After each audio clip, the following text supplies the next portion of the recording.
mindset. It's one thing that it helps to be smarter than this. Just talk. Go ahead, keep talking. And it's something that I correct my staff and my front office staff and my therapists all the time, is for those that are not direct access patients, that when we do have a patient that comes from a physician, that it is a referral and not an order, because that has just been a pet peeve that the doctors don't order us what to do anymore. It is really our collaboration with the patient to do and to create that plan of care and to change that mindset that the doctor said, no, the doctor referred you to a colleague, the doctor referred you to another medical professional to make that choice with you as the client. So that's just another comment I have about changing the mindset. Amen. And just because the referral says 2 times, 3 times a week for 4 weeks, if that's not your assessment of what that patient needs, then it warrants a conversation with the physician, right? Right. Yeah. And not being afraid. I know that there's physicians out there, trust me, I've dealt with them, that are just basically, F you, this is what I told you to do and do it. I know they're out there, but for the most part, they are open and want to know, again, what's best for the patient and value your assessment. So you pick who to throw to. Yeah. Who else? You can throw it. Yeah, there we go, right here. Glasses. She wants to compete. Up front, right here.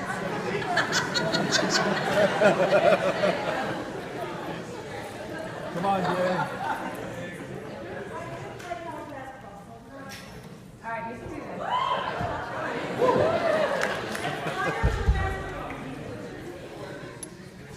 So my question has to do with your comment earlier about getting out of our ecosystem of only. And so I'm actually a practice that looks at hiring specific people in the healthcare industry that have the skills that need to treat my type of client. So that involves hiring an orthopedic surgeon. It involves hiring a chiropractor that's more essentially a PT that does manipulations. And so how does WebPT approach this of being able to be user-friendly for people of more than just OT and PT? As a practice coming in, I don't want to have multiple different platforms of EMRs between whoever I'm hiring from whatever practice or whatever background. Yeah, that's a great question, and we are evolving as an organization because initially, our focus has always been on rehab. And so as this sort of model becomes more proliferative throughout the profession, we're definitely evolving to have more user-type logins that will accommodate. We have currently some different areas in which other types of providers can document, but it's really on the user login side of being able to have their credentials and all those things put in that we're working on. So yeah, we're definitely evolving as an organization, as a platform as well to accommodate that. Great, thank you. Yep. We had a couple more. Who's next? Woo! Nice catch. Diving catch, huh? I heard everybody talking about changing the mindsets of us as providers, but I think we have to go deeper and start reaching out to the public as well.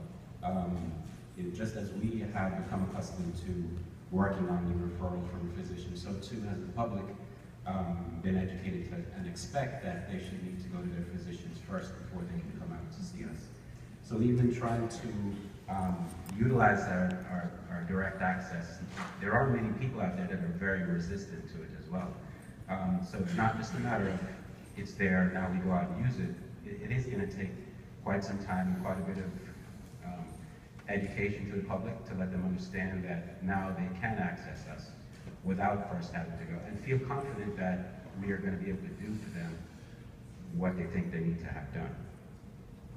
100% agree. I think it's chicken or the egg, right? So first, I believe that we have to understand how to accommodate those patients before we start marketing that we can take them, right? So understanding, believing that as providers that we have this ability to do it, right? So believing in ourselves first.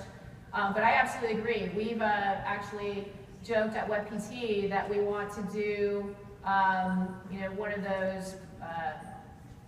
What do you call it, where you get the money and you put it up on, where you can, Yeah, like a GoFundMe kind of account where we wanted to do a Super Bowl campaign, where we would just put it out there for a GoFundMe campaign to get enough dollars to be able to do a Super Bowl campaign around direct access, or the fact that you can go see a physical therapist, or something like that, right? And we're starting to see a little bit more of that. I mean, I got to give credit to the APTA right now with the whole Choose PT push out there on the heels of the opioid conversation, right? It's a great way to obviously put us front and center. But there's so much more that you can do on top of that of hey, choose PT, but did you know that you can choose PT without seeing a physician, right? So, but it's also incumbent on you all to spend your marketing dollars to be able to understand that, right? And it's switching the marketing dollars from that donut box to doing something potentially more meaningful to the consumer, which is new, right? We don't know necessarily how to do this yet. And so there's, telling the story and some of the things that you've heard this week, or yesterday, I feel like it's been a week, of how to do that is what we're trying to now educate more and more people and clinics and owners about. How do we now change that mindset of consumer-based marketing, which is much different and actually more expensive, because you're trying to reach a much larger audience, right? How do you do that? What are the tools that you need to be able to do that?